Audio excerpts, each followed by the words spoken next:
जो लोग इस नॉन इशू को इशू बना के इसमें से कोई उम्मीद रख रहे हैं, तो मेरे ख्याल से उनके लिए पैगाम ये है कि आपको कुछ हासिल होगा, आपको कुछ हासिल नहीं होगा। लेकिन आपको क्या हासिल होगा आप ये देखिए एक आइन के तहत, आइन में तरमीम के तहत एक नई पोजीशन बनाई गई। Please be informed that the process has been initiated. जी ख्वाजा आसिफ साहब कह रहे हैं जी 27 तारीख को वो office chairman joint chief of staff committee का खत्म हो गया और उसी दिन से इनको अपने CDF का चार्ज लेना था। आपने नोटिफिकेशन नहीं देखिए, और वो हो जाएगा ना जी। एक चीफ ऑफ आर्मी स्टाफ का एग्जिस्टिंग जो उनकी टर्म है वो तो चल रही है, और उसके बाद इट इज अ केस कि एक आइन के तहत एक नया ऑफिस क्रिएट किया गया है। नवंबर को दोबारा गजट नोटिफिकेशन किया, क्योंकि इसके ऊपर डिवाइडेड ओपिनियन नहीं, वो डिवाइडेड ओपिनियन वाले तो जी देखिए, अगेन बात उस उम्मीद पे आ जाती है। मैंने भी सुनी है जी, ये लोगों को शौक है ड्राइंग रूम में हर किस्म की बात करने का। आपको क्या शौक था, आप अपना नहीं बता रहे। माय पॉइंट इज कि कोई इशू वो नहीं है जो लोग समझ रहे हैं। वो इशू है क्या? वो नहीं, कोई इशू नहीं है। Exactly my point. ये एक मौजू ही नहीं है जिसको मौजू बनाने की कोशिश होती है। ये बात आपकी तो आइंदा दिनों के अंदर ये मौजू खत्म हो जाएगा, जिस तरह पहले उम्मीदों पर पानी फिरा। अल्लाह करे अभी केबली खत्म हो जाए। लेकिन आपका जवाब तसल्ली बख्श नहीं है, दुरुस्त नहीं है। नहीं, देखिए बात ये है कि there is an existing person,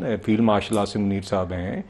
पिछले साल उनकी मिलिट्री सरबराही में हमने जंग जीती है। He is and remains, he was, is and remains the chief of army staff। आपने पार्लियामेंट के अंदर आपने कहा ना कि वो नेशनल हीरो हैं, तो वो तो आपने बहस समेट ली कि वो नेशनल हीरो हैं। लेकिन 29 नवंबर 2025 को जो पहला नोटिफिकेशन था 2022 वाला, उसकी मुद्दत पूरी हो जाती।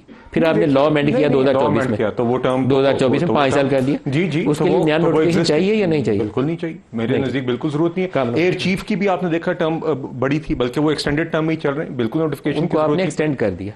नहीं, देखिए, मगर मेरे ख्याल से कोई आपको नोटिफिकेशन की, टू माय अंडरस्टैंडिंग, जरूरत नहीं पड़ी।